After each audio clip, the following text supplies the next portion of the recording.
This is a fucking killer setup, man. Thank you, thank you. I got John Elway on the wall. Yeah. For the OGs, the one you know, I'm wearing this Super Bowl ring I got from my grandpa a long time ago when they won their second Super Bowl.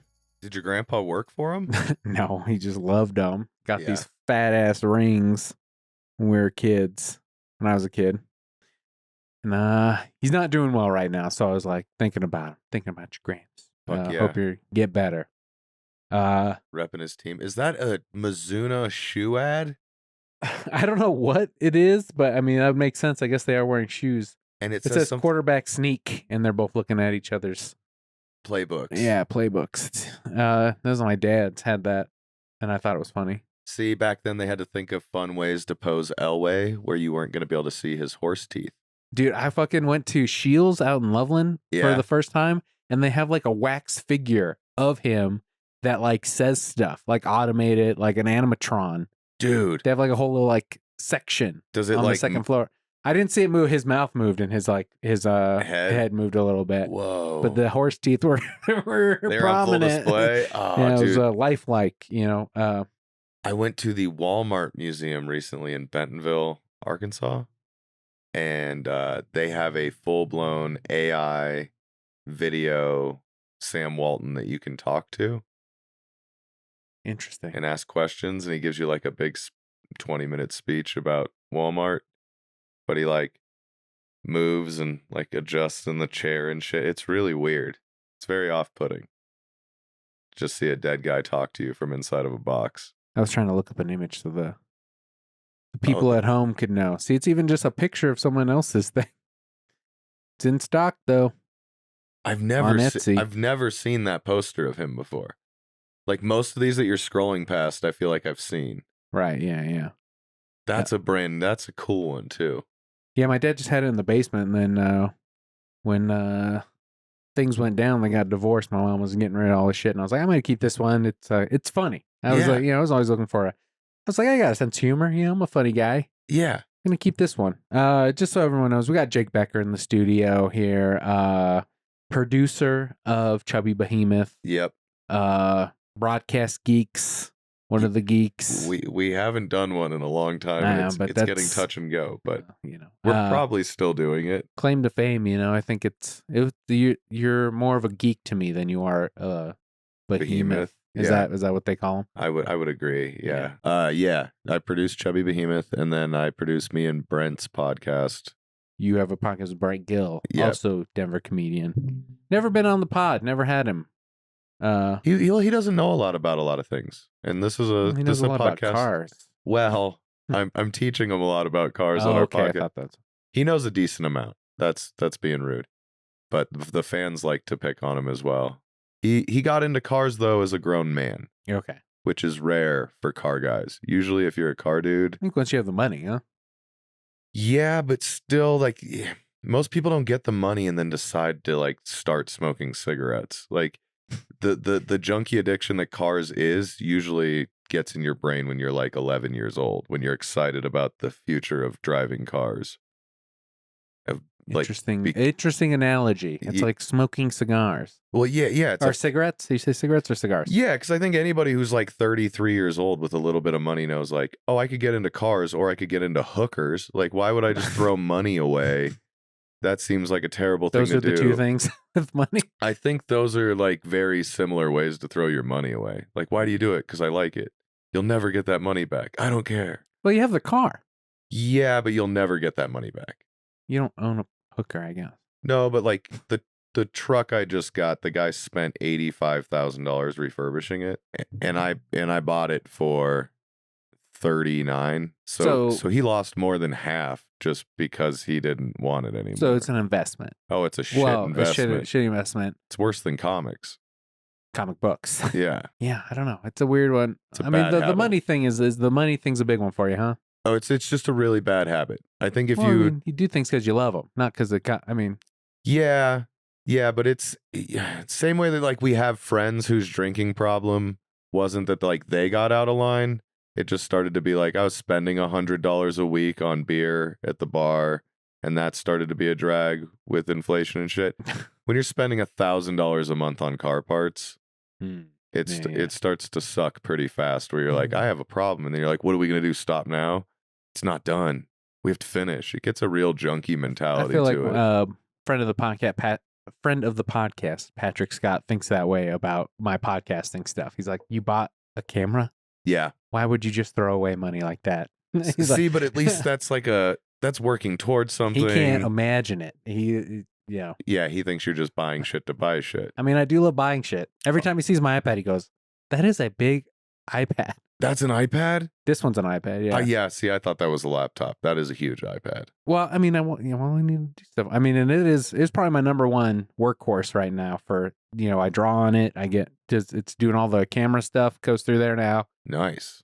So, they're pretty sweet. Carlos Madrid's trying to sell me on the idea of one. I like it. But the computer I do all my editing on. Yeah. I mean, I guess when you're producing Chubby Behemoth, go ahead and tell the people what it is. It's a podcast with Nathan Lund and Sam Talent where they tell stories usually about their week. Tuesdays with Stories-esque. Or their childhood. Yeah. It's a little bit. They spend more of their time together than Joe and Norm do. Joe and Norm is more or Norman is more of them meeting up and like recounting their weeks to each other. Sam and Nathan are together like 30 weeks of the year. I mean, I think to me, it seems like it'd be about the same because Lund they don't live in the same state even anymore. Not anymore, no. Yeah. Sam was just down there for 2 weeks and that was nice. You record in Trinidad because you both live in Trinidad. Me and Nathan live in Trinidad. We record remotely mostly though because it's easier with Sam being remote. And you've always done that. We recorded the first year all in the same room. I don't like the vibe of a Zoom. I think that's hurt me with getting certain guests. It's hard. Andrew Overdahl ghosted me after I said I didn't want to do a Zoom. I'd rather do it in person. Yep. No, and it's definitely part of why, like Sam and Nathan shared a bed. They were roommates forever. They've been best friends for. Well, that doesn't make it sound like they're roommates. Like that makes it sound years. sexual. Head to toe. They shared a bed. Not nuts to butt. Yeah. So they're like rapport with each other's tight enough that Zoom. Yeah, it doesn't. It doesn't fuck with them, but it fucks with me. It makes it really hard for me to interject when we're doing it over Zoom. Did they want you to do that at first, or did you just find yourself doing it more and more? No, they wanted me to do it at first. Yeah, because I mean, you're a podcast personality, I'd say, but you're not you've done comedy, but you're not, actively in the scene or doing anything. No, I haven't done stand up in like 8 years. Yeah, so it's like, initially, I guess you wouldn't think of you as being a big part of the podcast at first. No, they mostly wanted me to produce, but be in the room, be a part of it. That's kind of been standardized with producers in a lot of comedy podcasts, though. Yeah. So they wanted to go for that feel and move. And it's a great time. It's been doing really well. Sam's been doing great. Yeah, it's like you guys have really been like kind of a rocket ship, it seems like, the last year or so. Yeah. You guys have gone to Paris, gone to Italy. I missed the Paris trip. But we did go to Rome. We went to Tokyo. We're going to Key West in a couple of weeks. Went to Japan. Yeah, we were in Tokyo. Oh, you said Tokyo. Yeah, my bad. No, it's all good.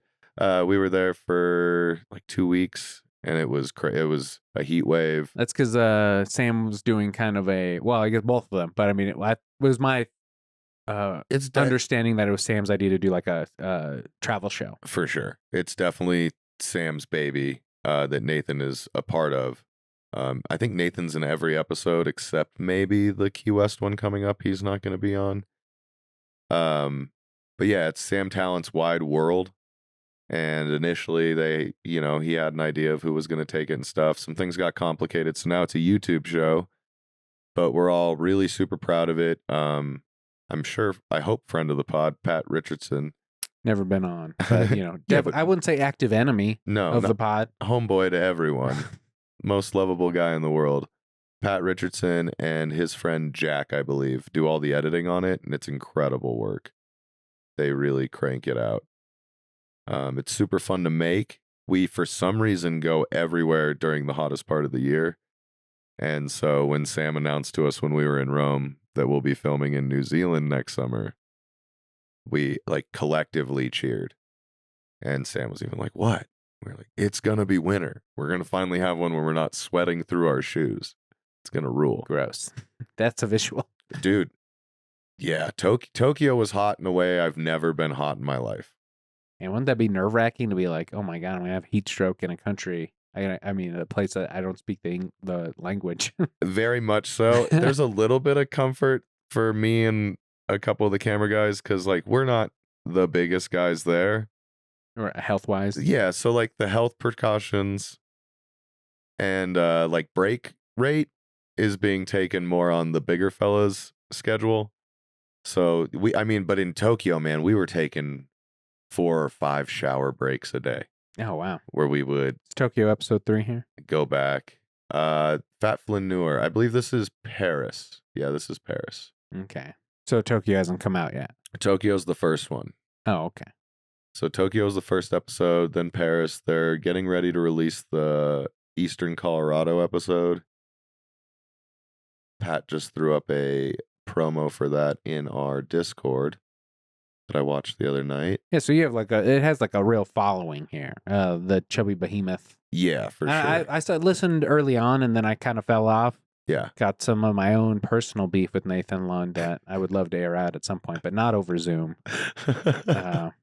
But I understand it more than now that I've been in comedy long enough. Yeah. And you just don't have it in you to give a shit about any newer comics at that time. But I took it very personally. Oh, yeah. And, and it was just, it's just him being like, I'm here to hang out with my friends or be, whatever. Or at least that's how I'm interpreting it now with like more perspective. Yeah. But at the time I was like, I took it very personally. Lund's a hard read too. Yeah. He's he wasn't as welcoming and nice as Sam. So I took it as personal offense. Dude, I know for a fact that Lund loves me because he's told me and I believe him and he's a good dude. But like once every weekend trip we're on, I'm pretty sure he hates me. Like just pretty in my gut. I feel it. He's talking about baguettes. This isn't Thailand. I mean, this isn't Tokyo. No, this is Paris. This is Flat Flaneur. Yeah, I thought you said episode 1 was No, there's 3 there's 3 episodes of the Fat Flaneur. There's 3 episodes of Tokyo. See, I'm so ignorant. I'm sorry. It's okay. So each one gets released as the Tokyo Riffs. And that one is the one where we shave my head. I look insane. I ate €1 in 38 seconds. So like you guys are doing challenges there, or you're just going? No, it's just a really good €1, and I was kind of high on some Yakuza weed. Whoa. Yeah, we went to a Yakuza weed bar. Is that legal there? Or is it no? It's very illegal there. Okay. It's a scary amount of illegal there. It's the only place I've flown in years where I didn't bring drugs with me. Right. Yeah. You're always trying to talk me into smoking whenever we do see each other outside of my sanctuary here. Yeah. Smoking's fun. I don't like it. But that's me. That's me. I also kind of forget that you don't like it because it's rare for me to have an adult male friend that I can talk to about DuckTales and that doesn't want to smoke a joint with me. That's hilarious. You're the only friend that's that makes sense. I mean, the Venn diagram doesn't touch. Yeah. Yeah. Everyone else that wants to like have a heartfelt discussion about why the 2012 DuckTales was the greatest TV show. It might be, man. It is very good. It's the and most. No one else gets it. It's the most I'm mad still that something got canceled. Over the Wile E. Coyote movie? Yeah, I mean, like, I'm more like... the Zaslav shit makes me mad more on principle. I don't know that Wile E. Coyote movie was going to, like, be the greatest thing that ever happened or have a lot more to it. That DuckTales show they could have gone for so much going for it. A very long time and spun off into other things that didn't get abandoned. Yeah. So this is basically our dynamic, just for the listener. It's talking about the nerdiest shit. That's why I love Broadcast Geeks, is because you guys really got into some stuff that I was very into. We fight a lot on there. You're probably our most active fan, at least, and guest. Beat out Evan Johnson and probably Marcelo. Yeah, Marcelo, I don't think cares about us anymore. Yeah, I think, he got to live his life, Yeah. And get it. That show, there was a lot to listen to there for a little while, too. It's calmed down quite a bit. With just like nerd content? Well, there were like 7 of us doing it remotely, with certain members being like in the bottle every episode. My favorite eras, for sure. Yeah. But But now it's just mostly me, Mitch, and Matt. Which I enjoy. Yeah, that's been a fun way to do it. It's a lot more manageable over Zoom to have less than 4 people. 4 people or less is kind of the sweet spot for Zoom. Okay, yeah. Yeah. Yeah, Zoom is hard because it's always trying to predict who's talking. Oh, yeah. Well, I haven't actually used Zoom in years. Gotcha. We used a different brand for a while that recently shit the bed. So now I use Podcastle, and it's a lot better interface. Okay. Yeah. And then so you guys are making money off of Behemoth, so that's like your number one priority at the moment. Yeah, that's like work priority. Yeah, I've had like a weird medical thing going on for a year, and Behemoth's been my only income. Oh fuck. Yeah, so it's been rocking. Well, yeah, good for you that you could that it's happening. Yeah, it's saving my ass. Yeah, yeah. God bless those Patreon fans, because otherwise I'd be fucked. I'd be living at my parents'. Not great. No, yeah. So I love the podcast. I love our fans. They're great people. So like we've got fans that come out to shows, travel to shows, know us all, are so sweet, give us presents, bring me gummy bears and shit to shows because they know I used to be able to eat a lot. Right.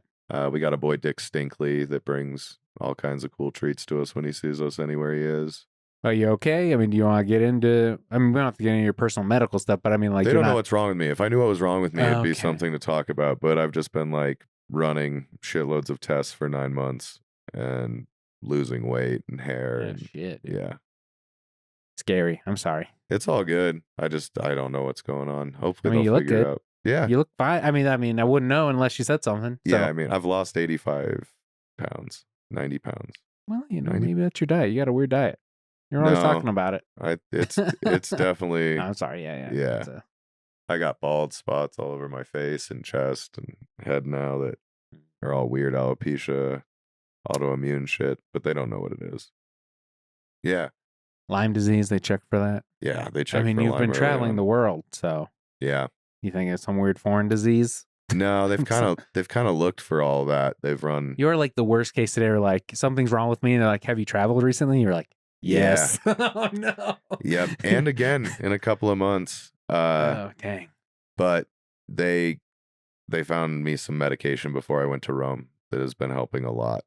So that's been huge. My weight loss is kind of plateaued and it's evened out. So now I just like want to find answers so I can get everything back to normal. But Right. it quit getting worse, which is huge. Right. Well, God bless you, man. I'm sorry. Sorry it's happening. Thank you. But hopefully you can get it figured out. Yeah, I got some new specialists and I got good faith in them. So that's a big part with like healthcare. It's like you want to trust them, right?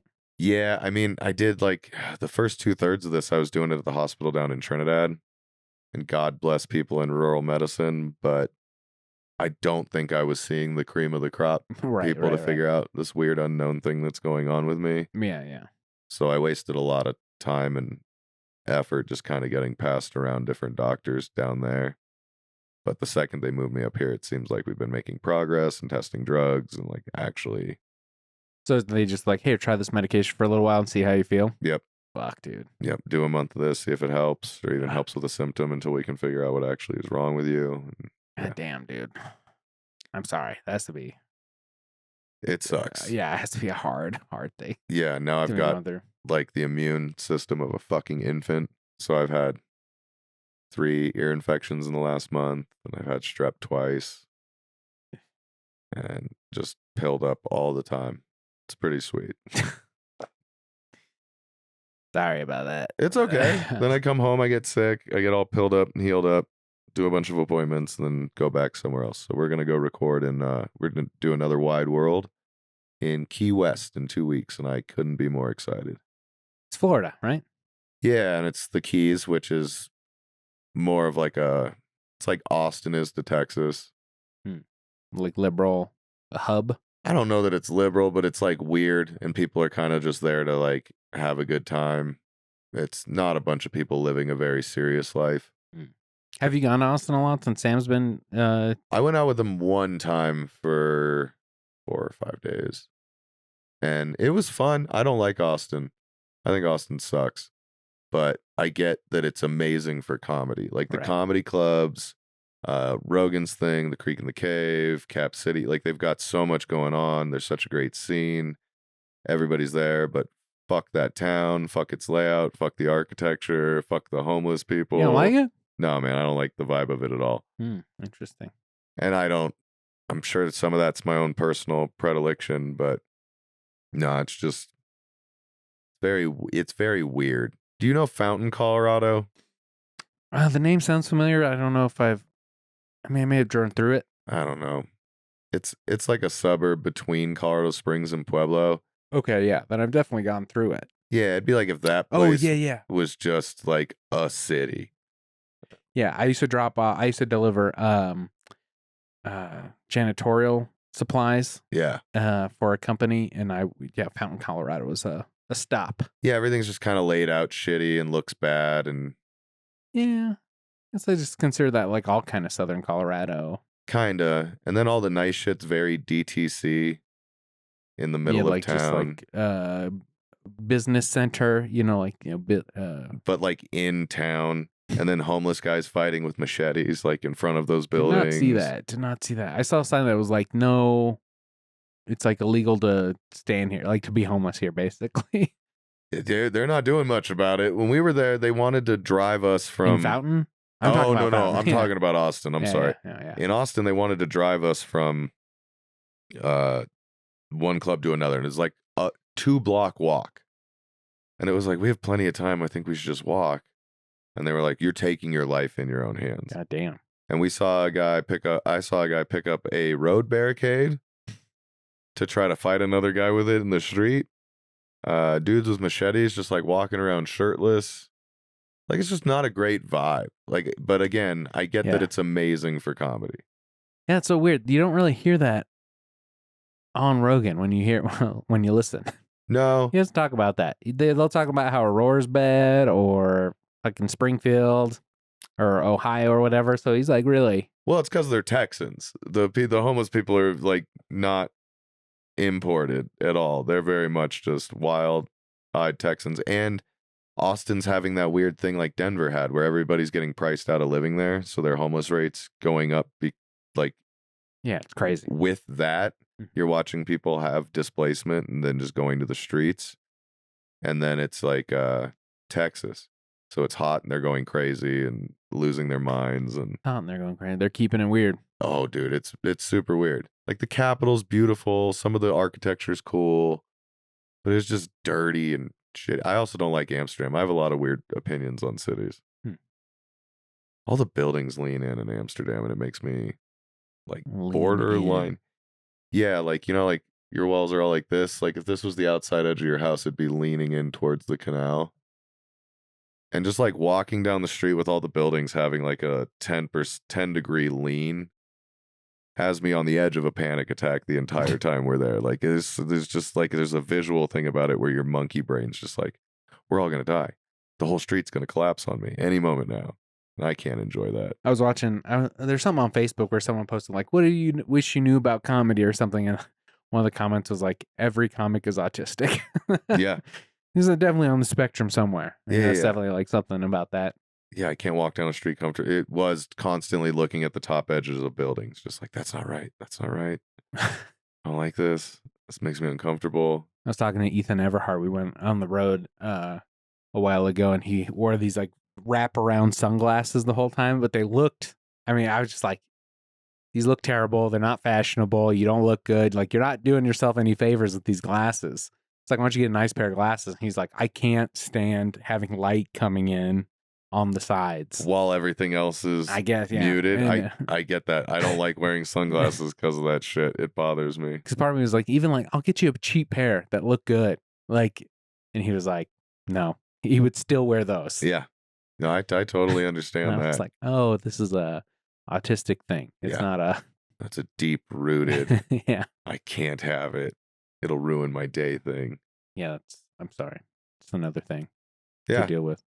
Oh, no, I don't care. That stuff doesn't bother me at all. I think it bothers people around me more than it bothers me. I mean, your whole life is, what I mean, like, sorry, I'm having like I don't know. I think I got COVID, dude. I have brain fog like crazy. Oh no, you don't have it right now, do you? I hope not. I Me don't think. I mean, too. I'm not feeling great, to be honest with you, but Oh, I'm shit. sorry. I'm sorry if that's like, you No, have it's an okay. immune thing. I didn't know that was going to be a. No, it's would okay. I be an didn't warn issue. you ahead of time that I'm a weird No, specimen. but I mean, like your whole life is, you've lived your whole life with all these things, so it's like not a. You've already like there's no adapted your adjustment. life to it. Yeah. To it. Yeah. So that's all I was getting at. I don't even know what the fuck we were talking about at the beginning. Is that going to bother you now? Like, is it something we're going to be okay? No, I'm You either said no, fucked now or I'm not. I don't care. No, for real. Like that's what it is lately with like the no immune system and shit. Because even getting on a plane is like, oh, here I go with 120 strangers. Again, just good on you for doing stuff. Because it'd be hard. I was losing I didn't do stuff for like 6 months, and I was starting to lose it just being in my apartment. Or not my apartment, my house that I I thought you had a house. Yeah. That's why you moved to Trinidad. It is. I did move down there to buy a house. It's weird to say like my house. Oh, is that? Yeah. Your home, maybe? Yeah, just like I just don't say it often enough, and I said my apartment out loud so much more often. It just through your life. Yeah, my brain just defaults to being like, I gotta go back to the apartment or my place. Yeah, so I know there was kind of a mass exodus of Denver comedians down to Trinidad a couple of years ago. Yep. But now with a lot of people or a lot of different states legalizing marijuana, I heard the economy is not great anymore. Like the boom is over. Is that something that you feel is true since you live there, or how's that? Nah, it's as fucked as it ever was. It was never that great. There were people making money off of weed stores, but it wasn't like a boom for the town. Well, I mean, Kayvon moved over there, kind of like a mogul in a way. But Kayvon pulled like some of his projects out because the I mean, you don't have to get personal about it, but I mean, like it just seemed like the town's definitely not run correctly. And it's got some of that Wild West stuff still going on out there. Yeah, there's definitely there was a lot of weed tax money coming in for a long time when the other states weren't legal that didn't seem to amount to what it should have. Right. Yeah. And now that that's dried up, it's kind of made people in town be like, well, what's going on with these public works? Like, they weren't spending the money on it anyway, so very little has changed other than the fact that some dispensaries are closing. Gotcha. Okay, so yeah, you're not feeling like... No. And they're opening there's an interstate in Texas. This is all stupid, like property politics, but there's a new road in Texas that's opening from Houston to Raton to New Mexico. Shorten, yeah. Raton's a town, New Mexico. Yep, Rat Town, New Mexico. To shorten down the amount of shipping time for the oil. And it's going to make like that corridor of I-25 quite a bit more busy than it was, because it used to be down 40. It's changing a lot of the trucking routes in the country, and I think that should open in like 18 months. So that'll be huge for the Your economy. property going to go up in value or down in value? Like? Probably up a little bit. I don't know how much it'll do for property, but it'll do a lot for business in town. But that's also why like Texas companies like Buc-ee's and shit like that are investing up and down the I-25 corridor. Why In-N-Out finally decided to break their policy about shipping food certain distances and distribution centers, and then they just built one here. Yeah, dude, fucking In-N-Outs are popping up all over the place. They really are getting ready for there to be a lot more traffic on I-25. You think they'll widen it? Not fast enough. They'll do it one lane at a time so they can get reelected. Yeah, we really went off on some tangents here, man. Yeah. But yeah, sorry. Yeah, the health stuff is interesting. I'm sorry if I didn't want to get too personal or anything, but no, it's all good. It's crazy. I don't care. I talk about it on our pod too, so people know. And then, but yeah, what have you been nerding out on lately? Penguin, very good. Man, I need to start it. Sam was watching it next to me on a plane while I was editing. Oh yeah, he's making you do all the work. I mean, no, it wasn't that. It was your turn to do the work. Yeah, it was just pounding it in last minute, doing it on a plane.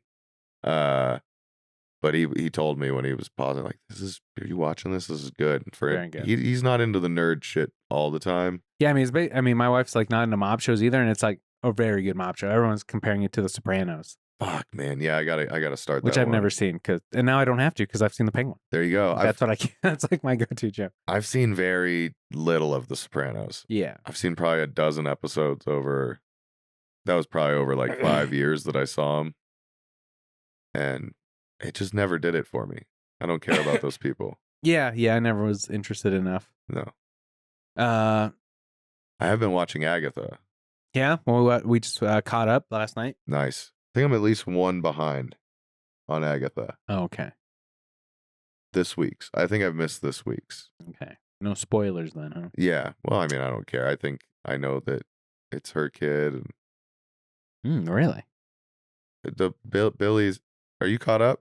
Yeah, all the way. Yeah. So Billy's Wanda's son. Okay, when you said her kid, I thought you meant Agatha's kid. No, my bad. And then I don't know what's going on with Agatha's dead son. But yeah. What's her name's playing Death, right? Yeah. The one I would rip a leg off to have a minute with. Aubrey Plaza. Thank you. Yes. God, I love her. She's so great. Yeah, she's great.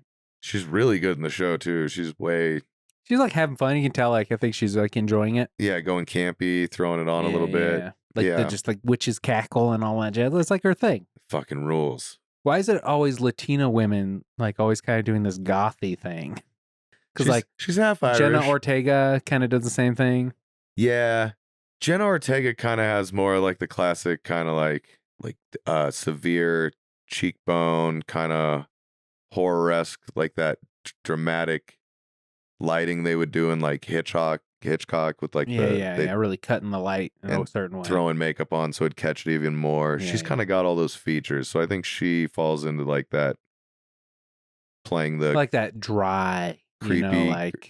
She kind of does have that thing too. You're right, very dry sense of humor, or like I don't know where that comes from. I don't know enough about that culture to know if that's like a thing in Spanish as well, or is that maybe the language? Yeah, the language I'm not sure, but I mean, like any Latinas I know, they're all like, they got an attitude. There's like a hard shell that you got to break through that I never really got through, which is why I'm married to a white woman. Fair. Okay. But if you can break that, apparently, if you can break through. I wonder if that quiet sense of humor, like that really dry humor, translates. I would say I have that a little bit. I'm not, maybe not to the same extent or in the same way, but that's something I latched onto very early on. Yeah. And I recognize being like, oh, this is my way of being funny, or like everyone's like, I don't know if you're joking or blah, blah, blah. Like, good.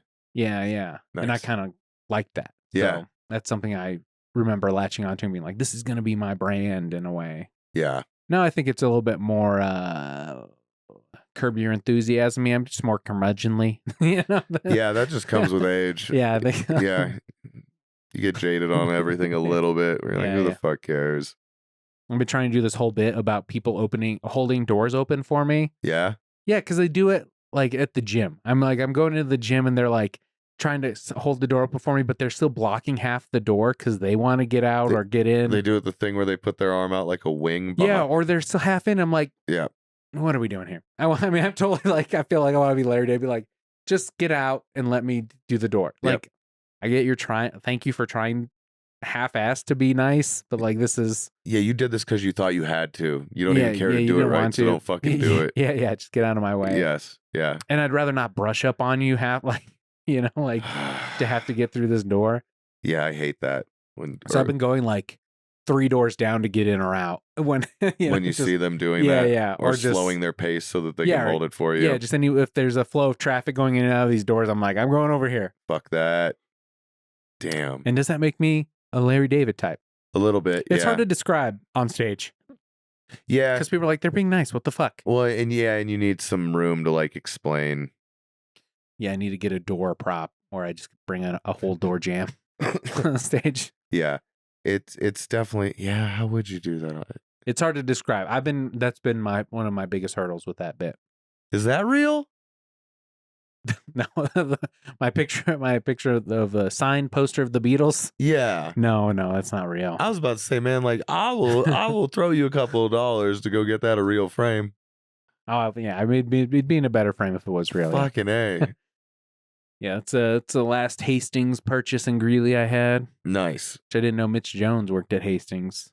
When I was in Greeley, that was my favorite place. Big nerd haven. It's Mitch's hands are so big. There's only a couple. So for him, that'd be like us working in a trading card shop. He was just putting posters in sleeves like, hey, Yeah, so I had this picture up. He was on Comedy Save the Video Star recently, and he's really evolving into his full juggalo.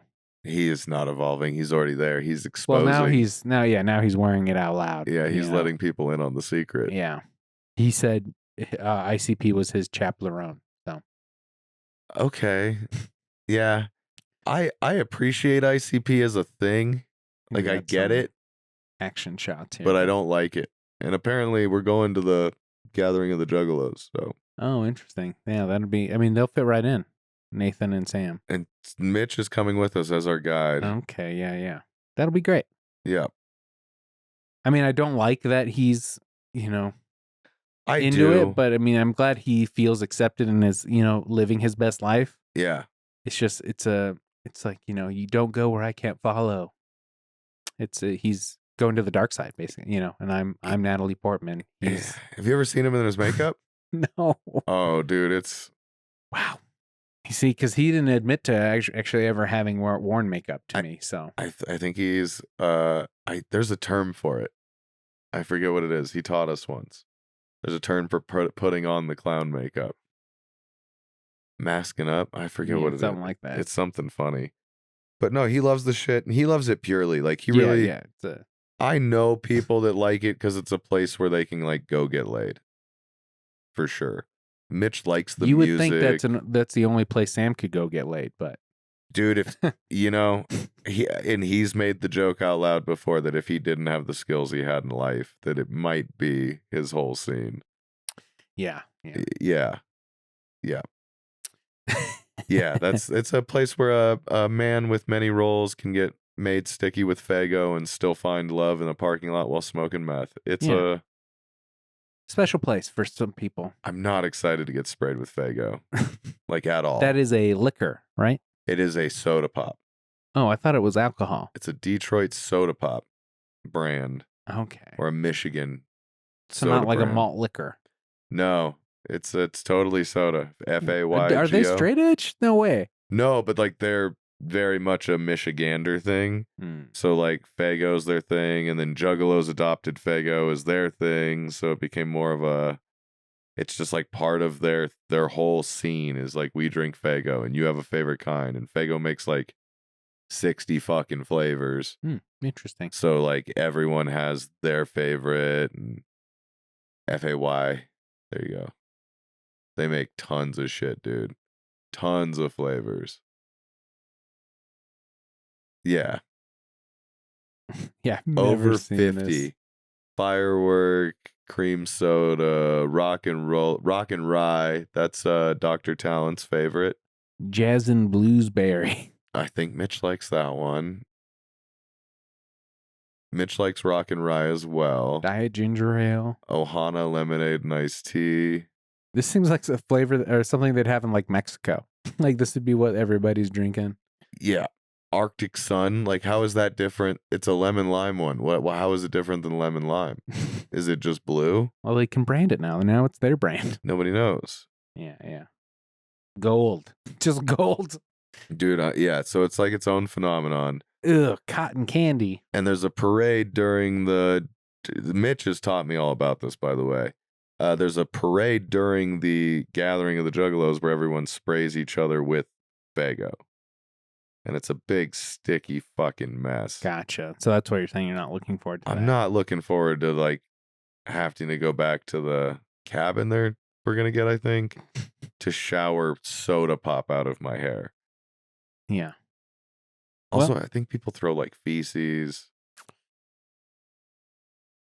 Interesting crew. Yeah. See, and, like, that's what he identifies with. These are his people. It's like, Mitch, do you want better for yourself? I don't know. I don't want to yuck anybody's yum, or I'm not trying to be dismissive. I'm sure he's found a community, blah, blah, blah. And he loves the whole thing. He loves the music. He loves the party of it. He loves that the other people are there just to get laid. Like, he likes the drug addicts are around. He likes the whole thing.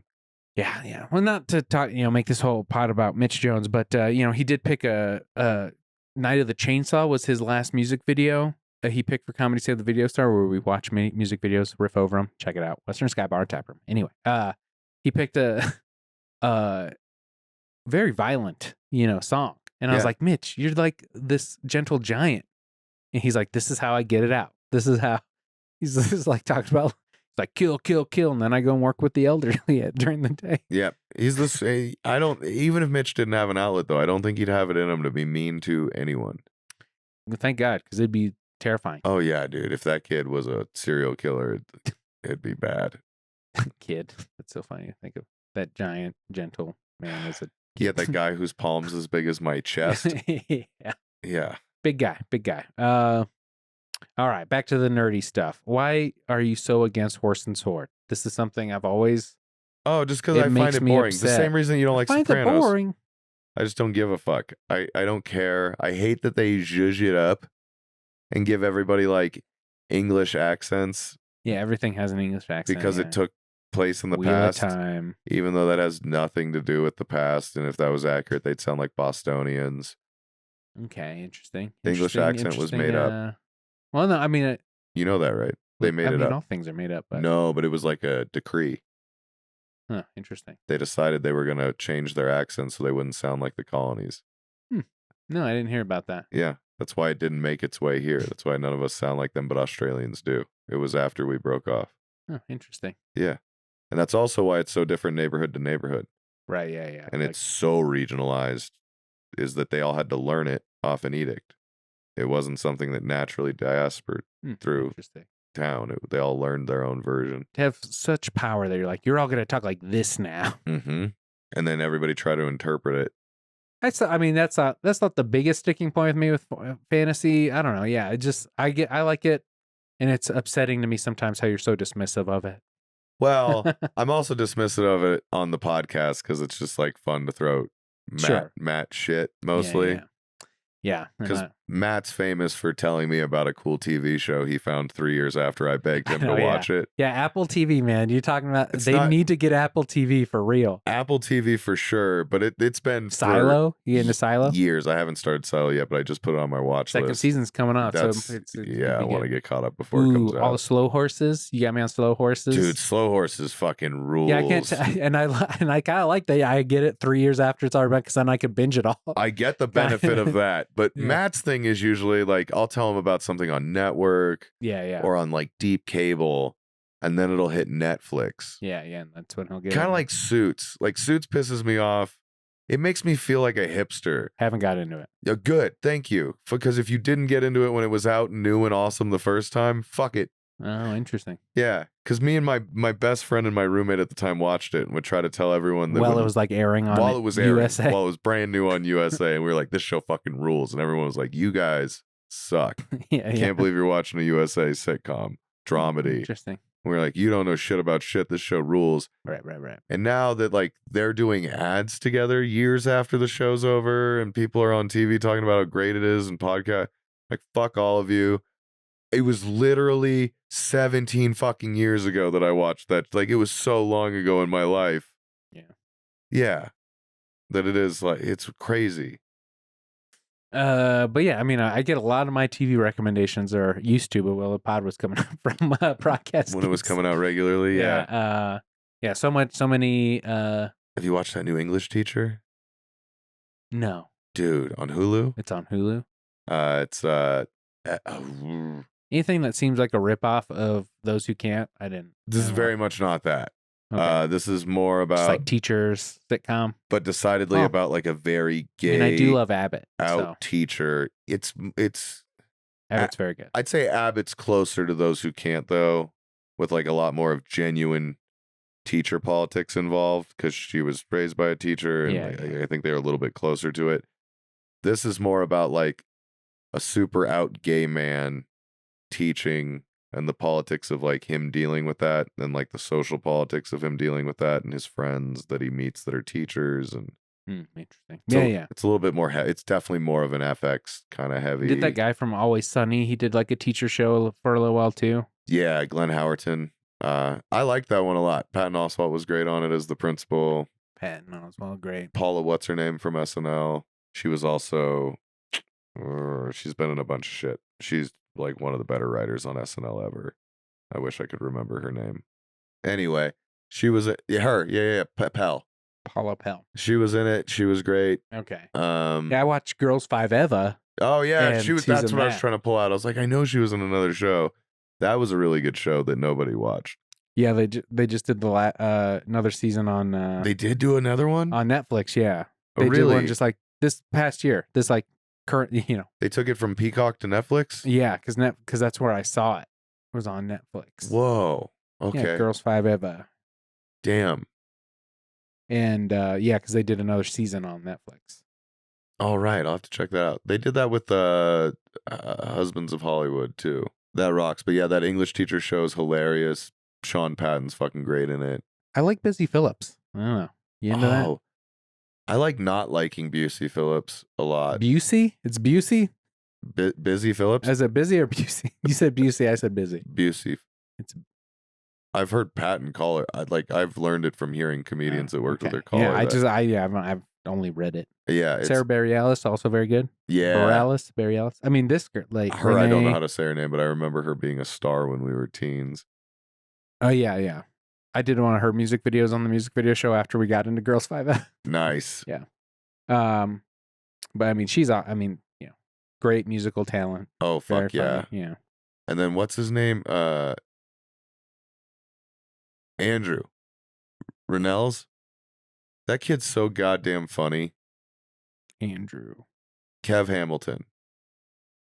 Yep, there you go. That kid is hysterical. Did you ever watch Black Monday? No. But he was in Seth and Evan's show Black Monday. Oh, this is her husband, Busy Phillips' husband. Yeah. He looks so different here. I didn't get it. I'm almost 100% sure this man is gay. But on the show, it's her husband. Yeah. Okay, yeah. I was like, I don't think he's with her. Okay. Yeah. Yes. He's the boy band guy. Yes. Yeah. And yeah, so funny. He's so fucking good in that show about the stock market crashing, Black Monday. Okay. It's him playing like the sheep being led into slaughter by all these people that are about to take advantage of him. And Don Cheadle's like the dude who's about to take advantage of him. And the fucking shit that ensues is so goddamn funny, dude. It's Paul Scheer. Yeah, I like Paul Scheer. Horatio Sands canceled ass. He's done. Yeah, hopefully nothing happens to guy who plays Dewey or does the voice of Dewey. Ben? Nothing will happen to Ben. Schwartz? No, that's Dewey. I meant Huey. Oh, God damn it. It's so fun that we both have brain Louis. fog. No, Louis. I'm talking about Louis because he was another fat guy on SNL. Yeah. Drunk Uncle. Danny. Fuck, man, that's gonna drive me crazy. Drunk Uncle would have pulled him up immediately too. Bobby Moynihan. Yep. Yeah. Because I liked Horatio Sands. He was a good 90s cast member until I didn't know he did a lot of funny stuff. Yeah. He just turned out to be a monster. I mean, isn't it a shame that a lot of people end up a lot of people don't, but there are a lot of people that I'm like, dude, I love that guy. And then they turn out to not be good people. Yeah, and then I'm like, is there something wrong with me that I'm attracted to these people? I'm like, this guy's gonna be my dude. Not that Horatio Sands, it's like he's my dude, but No, I think it's more that people that are fucked up like that are really good at being hiding it, enigmatic too, and making everybody like them. Yeah, because I was a big Chris D'Elia fan before all that stuff came out.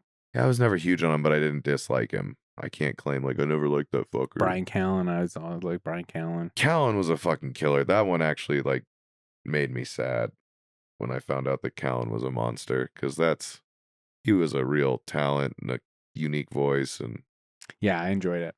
Ruined one of my favorite TV shows when they had to cancel it because of him. The Goldbergs? No, I like the spin-off Goldbergs. The spin-off Goldbergs I liked a lot. Yeah. Okay. Yeah. You're into those kind of like real down the line sitcom.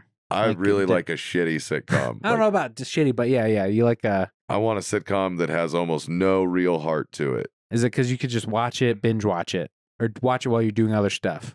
Yeah, and I think there's something lost in TV now where everything has to be prestige and be the best thing ever. And it's like, no. Your job is so that a guy can have a beer with dinner and turn the fuck off before he goes to bed. Like that is why you're on. Yeah, no one thinks that's what TV is between about. 7 and 9 is like you are doling entertainment that's supposed to make life It's better. Art form. Yeah, and I also don't understand the things that people are addicted to like relax. Like I don't understand all my girlfriends, like gal friend, not girl, like not I'm a player, but like all of my gal friends, they're like watching 60 Minutes and 2020 specials and ID Discovery and shit to go to bed. And it's like, so murder? Yeah, murder just like shows. Murder situations is how you unwind? Or like when I worked at the machine shop, those guys would all go home and watch dudes fish. I was like, you go home from working the machine all day to watch a guy deadliest catch? How the fuck is that relaxing? I guess it's a way for them to, I don't know. We all got our own vices, huh? You know? Yeah, but I think it works on people to just like watch a story that Rings. moves very little and just has like a lot of fun moments. Uh-oh. Yeah, this person's got a problem. Well, I think that's why Netflix... Something you're familiar with, you know? Yeah, Netflix hits it out of the park even with young kids that haven't seen it. So the familiarity's not there with like Seinfeld and Friends and all these old shows they go back to. The Office blew up. Yeah. And again. It's young kids. It's not people our age not giving up their binge. It's that all of a sudden this whole nother group gets added in that's binging it on Netflix. And I think there's something to be said of like Community's the newest one. Community's the last thing that went off the air and like the list of things that gets binged like that. You don't think Parks and Rec? That was after Community. Was it? It ended after Community? I think, yeah. Really? I think so. What should I Google here? They might be tandem just when they ended. Oh, yeah, that's going to be close. When did Community end? Oh, shit, 2015. Yeah, they're pretty close. But they picked it up again on Yahoo. That has to be counting the Yahoo date. Yeah, that has to. It is. The Yahoo date's June 2nd, 2015. So it barely outran Parks and Rec, but they're pretty much in tandem. But still, like, that's the last batch.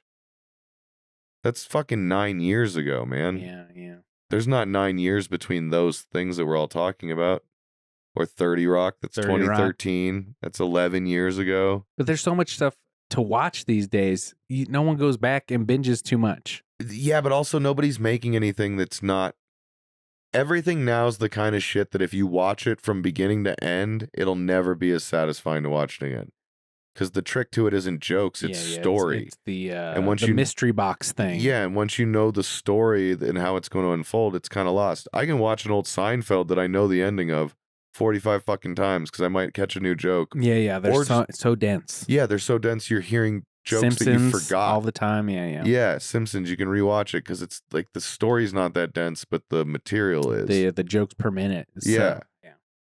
And I don't think there's much new TV because everybody's trying to win awards that does that. Like nobody really threads that needle anymore. Yeah, that's a good point. I mean, Blackish did it a little bit.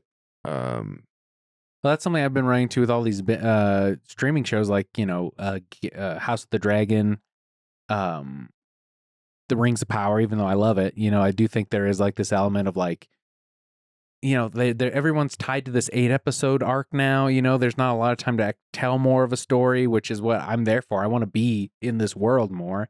Dude, and I talked about this with an actor who's in streaming shit that I don't want to air out even on our stuff. Ron Funches. No, but like, that was one of my Broadcast Geeks things during... Friend of Broadcast Geeks. Yeah, he is. He is, during the strike, it was like one of the main fixes to the pay for the writers at all these streaming services is quit making third seasons. A third of a season. 8 episodes is 1/3 of a 24-episode order. But they all got convinced because Netflix didn't have enough money to make a full fucking limited series or to make a full series, that part of the trick to getting people interested was having it only be 8 or 10 episodes. Right, yeah. Which has nothing to do with shit. Like, nobody cares how long a thing is as long as it's done correctly and well. Yeah. Yeah, like, as long as you're not padding out a story to make it 24 or compressing a story to make it 8, nobody fucking cares. Just do a good product. But I think all these executives got it in their mind of, like, the magic number to keep people interested is 8. 8 episodes. Yeah. 8-hour-long episodes. Like, no, it doesn't fucking matter. Yeah, because it's like too time jumpy and it's not clear. Yeah. Like with House of the Dragon, certain storylines that should have gotten fleshed out more. And they're making it fit this mold. Yeah, And that was part of the... and it's a shame. Yeah, so like, the union should have been pulling like, how about a standard order from you guys is 22 episodes like it was on network a couple years ago? And that would probably almost mathematically fix the fact that the writers are making a third of what they used to make for doing a third of the work. Like, yeah, what if you had to pay them to be there for 66% more time? Yeah, because I remember speaking to you about when the union strike was going on. Yeah. And I'm pro-union. I'm a big union guy. I'm into the union. Yeah, I'm into unions too. I just don't think the writers' union has historically picked fights at the worst times. Interesting. Like repeatedly, they've done it in Hollywood. It's been a bad. They've had like fighting against all this AI shit would have been a lot more of an actionable thing before the studio could actually use AI to replace you. You know what I mean? Like that was an argument they should have been having 3 years before they could start replacing script writers with AI. Well, I guess no one thought it would actually be a... Right, but that's the job of the union is to be protecting you and predicting those things and paying attention proactive. to what... Yes. Yeah. Yeah, it's a good point. And same thing in the early 2000s when they decided to throw a fit about reality television. Right. And then every network was like, okay, go on strike as long as you want. Watch us fill the schedule, assholes. And most of those things stayed on. Oh, yeah. Fear Factor, Survivor, all of Deep Cable, race. All of Deep Cable just turned to fucking reality TV. Yeah, yeah. Like they won in the end and came back to the table and got their demands, but they lost a lot of airtime and a lot of jobs and a lot of future work because they picked the fight fucking late. Yeah, interesting. They should have picked it during the real world, fucking 5 years earlier. Yeah, no one takes it seriously until it's a problem. But AI, you think they would have, like, we've been literally making movies about it for 35. You think people would have seen that coming at the union a little clearer. It's funny. I had a author on recently. He wrote his book with using AI as a tool. Yeah. And tarot, because it was like about which, it was a horse and sword kind of, but in a futuristic thing. But he used both to help write his book. Nice. And and he was talking about like being honest about it. Like, because he's been, he just released it. It's like an indie guy, self-released, self-published or whatever. And he was saying like being honest about the AI help, which is like in the end, less than 5% of the book. Right. But it's just like, read the book, liked it, 1 star because he said he used AI. It's just like people are attacking it because Yep. And then like even like Taika Waititi came out, said that he uses AI for like his first drafts of things, and it's like. And he was saying, like, in the AI writing community, the author I had on, it's like disclosing whether you use it or not is like a big debate. Yeah. Like whether they do or not. I'm sure. Yeah, your book's going to get panned. But he said most people probably are using it. It's going to permeate everything. Yeah, yeah. Yeah, it's too easy. It wrote a South Park episode.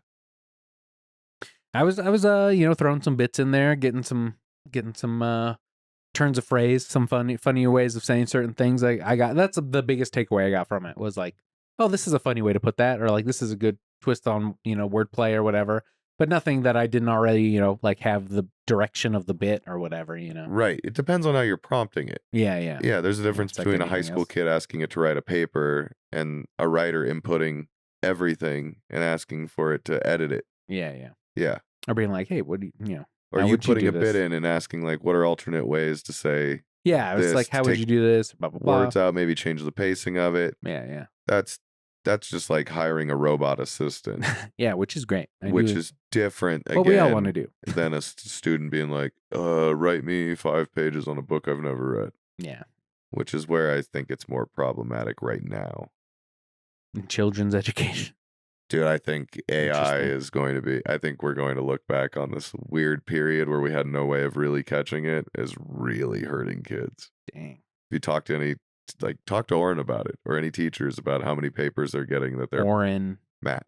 Oh, Matt Oren. That are positive. Like that AI is rampant through the fucking schoolwork now, man. Well, what are you going to do? Especially those kids can do, like most school districts, you can do it digitally. You're getting all your homework as downloadable PDFs that you fill out and you just kick that shit through. Damn. Yeah, man. Yeah, it's going to be idiocracy for sure. It's dangerous. Well, I think there will come a way to regulate it pretty quick.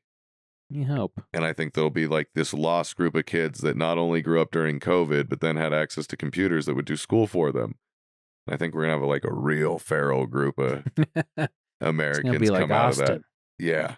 Just kids walking around, no shirts and machetes. They don't want you to walk around Austin. Because my friend Sam, she went to school in Austin. She like went to college. She got her master's degree in Austin. I went there 10 years ago. We were like downtown. No, yeah, I think it's gotten much worse since the influx of money and people. That it's so crazy. I did see, you know, Will Montgomery. Oh, I love Willie. I never really got it, and I still, people say he's a genius, and I don't know if I buy that. Yeah, but I did see him recently on a podcast, and he was saying he wrote his own memoir. And I was like, did he just rip that off from Sam, being like, I'm going to be a comic who writes a book? Well, and then does he is that a joke? Norm wrote his own memoir that is full of lies. Okay, I did read that, and I was like, I don't know what you can't know what's true or what's not. Yeah. Some of it is. A lot of Norm's book is apparently true, but some of it's not. And I was like, oh, maybe Will just had AI write a book for him, and he's gonna like throw it out. I was like, I doubt that. I bet he'd really write it. I'm sure it's all bullshit, but I bet he wrote it. Yeah, I guess that's what I don't like not knowing is like, where's the line? See, and I do think I'm like, here, have a real discussion with me. This is what I want.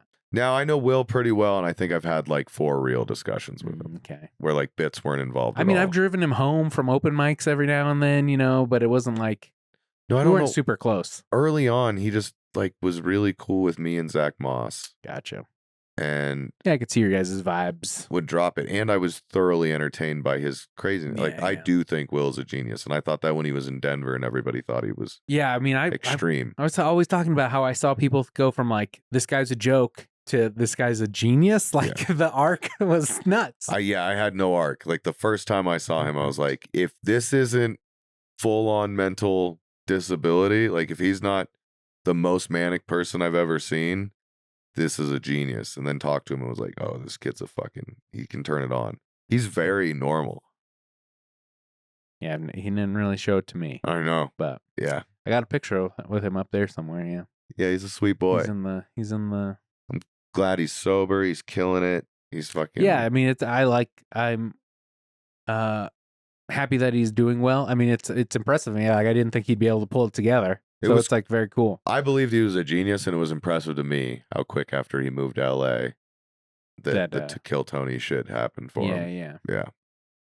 Yeah. I mean, and now, like, I know a lot of younger comics think that's like the path for them to do that as well. But it's like, once people do it, I don't know if it's the path anymore. Like, you got to kind of find your own thing. I think a lot of younger comics also see like Will do that shit and think they can get wasted and go put their name in a bucket and yell a lot and do it, and don't know that Will hit his head against the wall for 8 years figuring out how to do that in a way that made it seem longer than the time he spent in Denver, that's for sure. Yeah, and he made it seem fun every time, because even when you'd watch it and not be that impressed by it, it was never scary. And that's a hard line to walk. It's like Noah. Noah's beautiful. Noah can get mad at an audience. Noah Reynolds. Noah Reynolds can get mad at an audience and it's never scary, which is an amazing. He can truly scream at an audience and it doesn't scare the audience, so it can still be fun. Yeah. There's something that people can disarm you with just how they are. Yeah. And I've never been able to do that. No, it's a natural thing. You can't learn that. Yeah, you can learn how to deliver new jokes. It factor in a way. Yeah, but to be able to be angry without being intimidating is a really hard, genuine line you have to walk. It has to really be coming from within. And Willie does that, where he comes across as a psycho, but there's a glint in his eye where you know.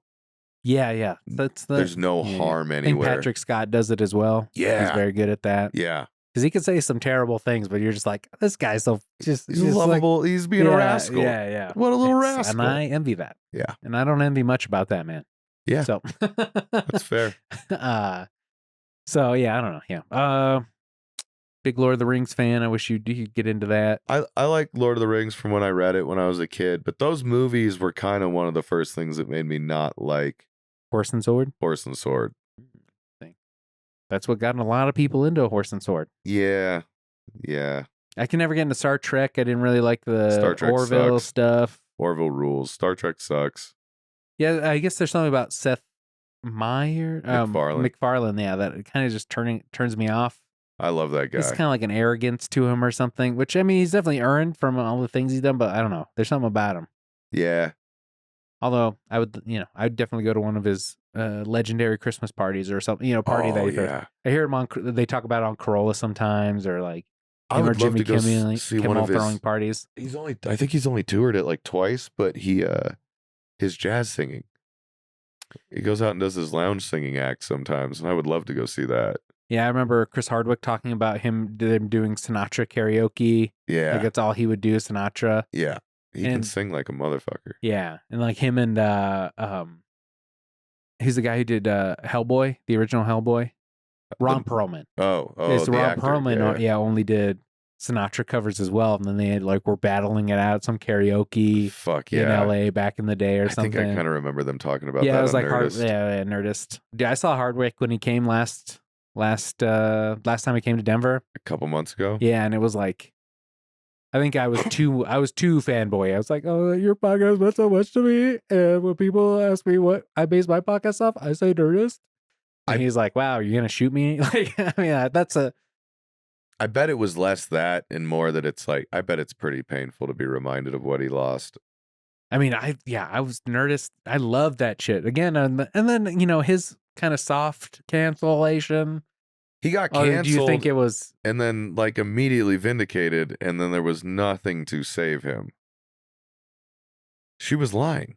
Okay. That all got exposed. Okay. His wife released all their previous like emails and texts against Chris's wishes. Because Chris just didn't want to attack. Yeah. I remember him not talking about, and that always bothered me when it was like people like that I loved. I'm like, tell me that they're wrong. Like, give me your side of the story. Don't just like go quiet like Aziz. Right. But I think it was a woman he was with for years who had clearly lost her fucking mind and then attacked him publicly and said a bunch of wild shit. And like, she accused him of being like abusive or verbally abusive and sexually abusive and emotionally abusive from like their first date. And some of it was black and white bullshit from the beginning. Like one of her things was like, on our first date, he told me that if I drank alcohol, he couldn't be with me. He's like a sober guy. Like, he's a severe recovering alcoholic. Yeah. He didn't want to start. Like, that's not abusive. That's telling on a first date, like, hey, listen, if you're into booze, it's like boundaries. I can't do this. Yeah, that's not abuse. That's normal boundaries. Yeah. So even from the first accusation, it was like, you're grouping shit in there that's very healthy. So you might be a little off. Yeah, I think you're kind of my canary in the coal mine on cancellations as well. Yeah. Because like when the Kang thing happened, the guy, Jonathan Majors, I was like, no, say it ain't so. Because I mean, like your finger's always been on the pulse. Yeah. So I was like, no. And then you're like, I don't know. He seems like a piece of shit. And I'm like, no, but I like him. He's so good. Yeah. And I think he's less black and white guilty than I thought originally. I think that woman is responsible for a lot of the physical violence that happened that night. I think she's responsible for all of it. I think he should be responsible to know that he's, trained to be a photogenic, giant, muscular boxer for his most recent film and probably shouldn't put hands on his lady even if he's protecting himself. And he should have broken up with her long before it got to that point because they had historically been a problem. Yeah, I think that was the real damning thing is because there was a history of violence. So that was more damning than the footage of that night. That it happened over and over, but they wouldn't admit any of that footage into court. None of that got admitted into evidence. So the jurors didn't see any of that shit or weren't supposed to have. Right. Yeah.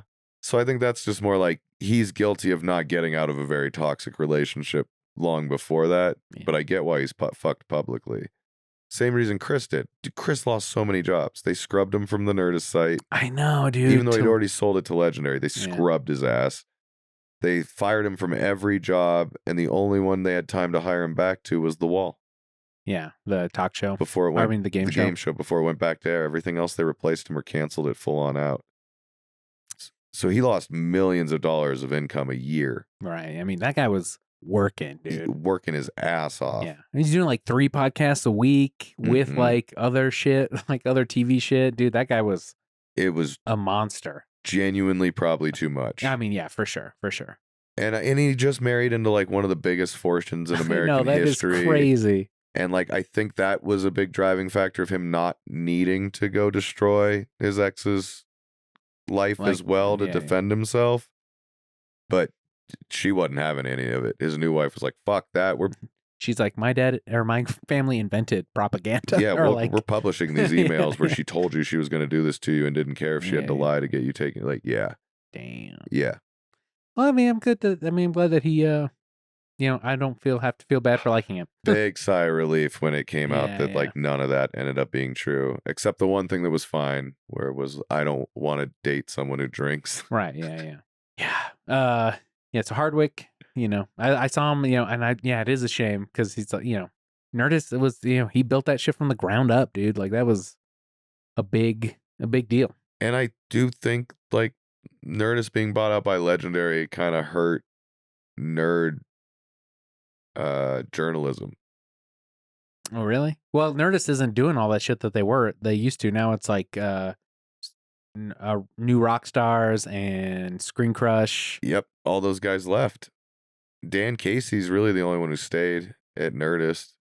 Yeah, He's still there. The bald guy who hosts. Balding guy. Now he's fully bald, but I remember when he had. And I don't even see Nerdist stuff coming out as often. I mean, maybe it's because it's like, it's rare and it doesn't cover everything. Now it'll really just cover. Yeah, now I go to New Rock Stars and now I go to the other things now. But now they all do that thing too, which is the thing that Nerdist started to do after Chris left, where instead of doing like full deep dive journalism, there's this all out race to like 4 hours after the episode's over. We need to have a fully produced episode on about which is Easter eggs. Yeah. Which is fine, but it's like much more, it used to be much more interesting when it'd be Chris writing a 3-page paper on why he thinks Iron Man 2 ended up sucking. And it not being a pile on. And now they all just echo each other. They all say the same shit. Nobody has an opinion. Screen Crush and New Rock Stars are my main ones, and they're all, they're very close. They're on, they might have a slightly different theory about the future of a story or something. Yeah. But they all echo the same feelings, or will even entertain them if they don't echo them. We're like, is Marvel dead? Is this ruining Marvel? I did hear like the New Rock Stars guy. He was like, I want to take a moment to thank my whole writing team and blah blah blah. And then in the next video, the Screen Crush guy started doing that. I was just like, damn, dude. It's a fucking echo chamber, man. Yeah, for real. So that was just like the biggest, like, oh shit, they're all just like copying each other's stuff, which I get, I mean, they're all trying to do something and it's. Yeah. And it's do you have a favorite one of those? Because your finger's so on the pulse. I'm like, what is he listening to? I read weird shit. So I'll still read Hollywood Reporter. Yeah, I think that's how you get the stuff first. Yeah, Hollywood Reporter is the best. And it's not that biased. Like I just can't read. Yeah, it's rare that they put out editorialized shit. Entertainment Weekly is still great to read because they will report on shit way early. It's just usually not a full article. You'll get blurbs and shit in the magazine where they're like, it looks like so-and-so just signed on with this. And then you can look it up. Silo's going to be great, though. Apple TV, Shrinking. I'm waiting for the new season to fully come out. The first couple episodes have been really good. What We Do in the Shadows, we just watched the first season of the new one. I just watched the first episode of the newest season. Okay, because they released 3 the first night. Yeah. Okay. First 3 episodes are killer, man. I think Matthew Berry is Matthew Berry, very good. One of the greatest things that's happened to comedy culture ever. Yeah, I feel like the Nandor guy was getting a lot of love the last couple seasons, but I'm like, Matthew Berry, dude. The Kayvon guy rules, and he's got the thing where when he's not dressed like a vampire, he's a pretty hot dude. Yeah, he's like a handsome man. Yeah, so I think he's pretty. Matt Berry's not. He's not a goblin. No, but I mean, like he's. Yeah, he's not like he's not movie. No, he's like Lund. He's very handsome for a guy who's kind of like let it go in his 40s. Yeah, he's like a handsome guy, but he's not like a movie star. No, just very symmetrical face, very classically, like he's got deep and even set Nadja, eyes. she's very funny too. It's just like very funny. Yeah. Also kind of handsome. I mean, I'm into that. I like dark-haired women. You blonde guy? You look like you're into blondes. No, I like brunettes. Me too. Yeah. What's up with that? I don't know. Blondes suck. I think that was a scam run on men back in the day. Some smart guy was like, let's tell them all. It's probably the Beach Boys or something. Like, let's convince them all blondes are the ones so that the brunettes are still single when we get there. Yeah, nice. Yeah. Nice. Yeah. But yeah, the Shrinking rules. Shrinking's very good. There's something else I've been watching. I like Jason Segel. I like that he's getting a chance to shine again. Yeah. I feel like a little bit after How I Met Your Mother, there was a turning on him. Yeah. You know? They never finished that puppet fucking musical that I want to see Oh so yeah, goddamn dude, that would bad. be so funny. I want to see it. The Dracula musical, dude, I'd watch that shit. He was really doing it. It got canceled. Yeah, Not canceled, but you know, it was working with the Jim Henson people, and damn. like it just kept getting. Do you think it was the Muppets movies that he got like too big? Like it happened to Taika too. Like, you know, people just get oversaturated, and then they, you know, you need to go away for a while. People get over you. Same thing with Lin-Manuel Miranda. He was in everything for a second. I think it's more that when they oversaturate people who really don't fit everywhere. When they start to have you in shit where it doesn't matter. Seagull, even a little bit Jermaine. Yeah. Clement. Yeah. He's in like House or whatever for Schmucks. Yeah. That movie. Yeah, he had a couple where they were just kind of casting him as the same character, and then it Men gets in Black 3. tired. Yeah, it's just especially when it's not like a genuine character. Yeah. Like they're just like, who's the hot wacky guy or whatever. Yeah, but like nobody gets tired of Manzukis. Nobody gets tired of Danny McBride. Well, I mean, I think Danny McBride's more niche. I think Danny McBride's also just like that's genuinely him. Yeah, I mean, and he's cut out a real nice place for himself at HBO. Oh God, dude. I mean, yeah, it's crazy what he's done. Manzukis, yeah, I guess he wasn't as mainstream, I would say. I mean, he's been in some good stuff. Maybe I'm wrong. Yeah, I'm wrong. Manzukis has been in like Manzukis, he did have. Yeah, he's hot. He's the hot. League, fucking yeah. I think a couple people Brooklyn can ride the Nine-Nine. wave. Bill Hader rode the wave. Hader's so decidedly not the same thing in anything, though. Yeah. Well, he's hilarious. Though. He's hilarious. I mean, that's the through line. He's hilarious. But I mean, like, he's just so good. You could. I guess same thing with Danny McBride. I mean, although he's Danny McBride is Danny McBride. Yeah, he's and like that's true.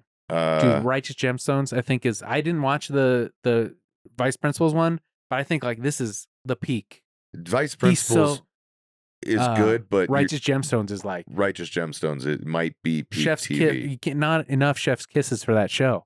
Yeah, and I know I need to watch all Sopranos to have the argument, but I don't know how it's not being argued more often that Righteous Gemstones might be peak TV. Like, even if I heard they are greenlit for another season, they're but filming like, it right now. Awesome. Yeah. But like, yeah, I was like, there's kind of like a soft ending, which would have been fine, but also, yeah, they weren't sure. Yeah. You could just tell because of how it wrapped up, you know, dude, and which was beautiful. It was a beautiful story, even though it's like vulgar or whatever, but it's so good. I don't know if any one story's ever walked the line of being dramatic and funny and action packed and fucking heartfelt and really emotionally destroying John you. Goodman, sorry.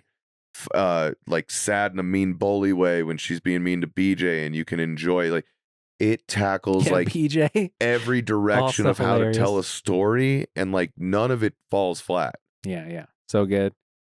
Yeah, I feel like the only thing they really kind of sidelined the kid from the first season, their oldest son, who was the stuntman. Oh yeah. I feel like they're like, we don't know what to do with him now. He's so like weird. He has like weird like. He started getting work too. Yeah, and he's gonna be in Superman and all that jazz. And HBO kept doing the thing where they were renewing later than they should have been, because I think they only committed to 3 seasons, and then now we're on 5.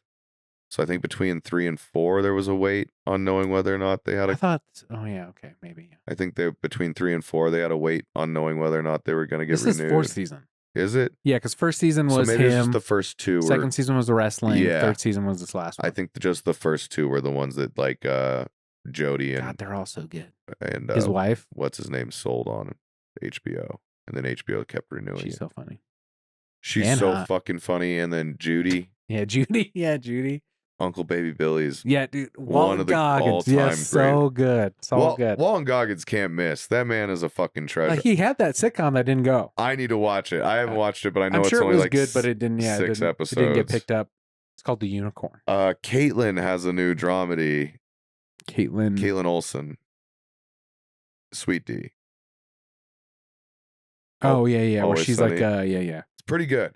Okay. It's like her third swing at a by herself thing. So, dude, the Mick getting fucking canceled is another thing I'll be mad about for years. Okay. That show was fucking hysterical. Interesting. Have you watched that? No, I didn't get into. Very good. But again, yeah, I was listening to Tell 'em Steve Dave. Yeah. And they were talking about how it's a shame that no one gets into any of the good old stuff, like from the 70s or whatever, or 80s.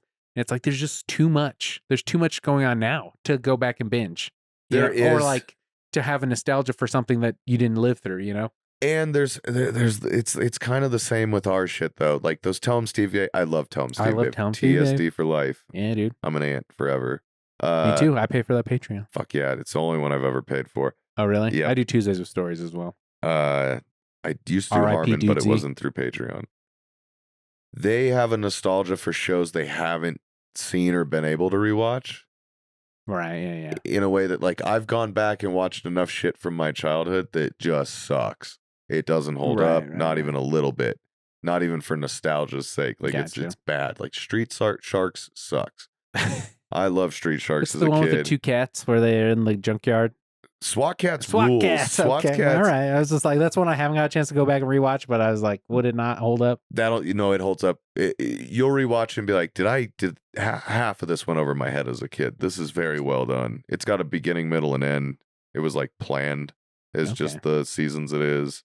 Yeah, but that's one that I was nervous about. Okay. Like, but it's that where you don't know, like that and Street Sharks are the same level of good in my mind. Right, yeah. And then you go back and rewatch and you're like, one of these is a classic and one of these is fucking garbage. Right, yeah. So I think like a lot of those sitcoms from the 70s and 80s and action shows they're talking about are something they remember fondly because they were home from school and eating mom's best meal and watching this fucking show they liked that year. But I don't think it's actually... Like, we're in the golden age of TV right now. Oh, yeah. So when things are good, it's not like we're going to age out of thinking like, well, was that good or not? Like 10 years from now, it's not going to be like, It's like, oh, that was good. It just didn't catch on with everyone. Right. Yeah. Whereas, everything's so niche and it's hard to have the big crossover and all that jazz. I watch a lot of old TV. I watch MeTV at night when I can't sleep. I really enjoy watching like old Dragnet and Adam 12s and old cop shows. Yeah, I think Walt was talking about old Dragnet. Yeah. I think I would be nervous to meet Walt because I wouldn't want him to not think I was cool. Oh, I think... And have him be like, some nerd came to the store today. Like, this fucking idiot with a big hat. Yeah, then you just have to remind him that he had to change his laugh because of how much people hated it. Yeah. Yeah, those guys are all nice. I'd be nervous. Out of Brian and Q, I would be the most nervous to meet Walt. Oh, I'd be the most nervous about Johnson. Johnson would tell you he thought you sucked to your face. No, I'd want Walt to really. Walt would tell other people later. If I won Walt over, then I know I'd get the rest would fall in line. Yeah, yeah. It helps that I was ordering comic books over the phone from him when they were a comic shop back in the day. Nice, yeah. I'll be like, I know. That's how I knew Q. Becker. When Q worked there when he was like 18, 19 years old. Yeah, who would have thought? I would never have thought he was going to be the one to blow up. No. Like, yeah. When it started, there's no fucking way. I thought that was crazy. Yeah. That's the same thing with William. I was like, I didn't think he'd be the one to blow up. I believed in him, but I thought it was going to take a while. I thought the drug thing was a major issue. Oh, yeah. And then he was doing a lot of drugs. And then it hit while he was still doing that, and God bless him for turning it around. But what was the show we were just talking about? We were talking about a lot of shows. We were talking about Righteous Gemstones got us onto it was the Gemstones one. The new Gemstone. The Mick is crazy. I was telling you about the new one, High Potential. Sweet Deezen. Yeah, I think it's called High Potential. Yeah, she's like a cleaning lady or something. Cleaning lady with a super high IQ. But is that the thing? But they're portraying her in a way that like most white, trashy. Most super high IQ people end up like really fucked. Like in The Boys. Yeah, like in most people they've tested that have over 140 IQ amount to nothing in life. Interesting. Because you're smart enough to manipulate shit. Or just like not have the ambition, like you see past it in a way. That and you are smart enough to manipulate shit. Like what? I mean, manipulate situations and people and anything. So wouldn't you want to be more successful? You can get by with less effort. Interesting. Yeah. It's just like statistically, like really high smart people generally don't do that well in life. I mean, yeah, what statistically, like just having material things, like a nice house and shit like that? Or like not dying alone. Right. Yeah. Like poor, in debt. Yeah. Yeah. Yeah, I think if you have an IQ over 150, like your probability of keeping a job longer than a year goes through the floor. You also see, if you're that smart, I imagine you see the problems with everything. Oh, yeah, yeah. Like, I can't imagine being that smart. But they portray her as I somebody can, and that's maybe like, that makes me dumb. or maybe it means you're like close to being that I'd like smart. to think that. Yeah. But they portray her that way, where it's like, I'm a cleaning lady because I can't keep a fucking job. And at least I work alone at night and can't mouth off to somebody and get fired. Interesting. Okay, yeah. And then she accidentally solves a case at a police station and they hire her as a consultant. Interesting. Yeah. Would you want to work with cops? A cab, you know? No, I think I hate cops, but I think they should restructure how they like hire cops and it would fix a lot. That's for another episode. All right, we can't get into that today. Well, I do appreciate you coming in. We had an hour? An hour 30. Fucking A. Nice. Yeah. We really got in it there at the end, which is what I was, you have we got deep in the nerd pool there, which I enjoyed. Fuck yeah, dude. I usually let the guests sign us off however they see fit. If you want to, get any plugs, things for people to watch where they can find you. Oh yeah, watch Wide World, Sam Talent's Wide World on YouTube, Chubby Behemoth, wherever you listen to podcasts, or if you really want to watch us on YouTube, and patreon.com/Chubby Behemoth. Please go there and support us. Right on, man. Well, like I said, let the guests sign us off however they see fit. I will say Wakanda forever. Be excellent to each other. Fuck yeah. Later.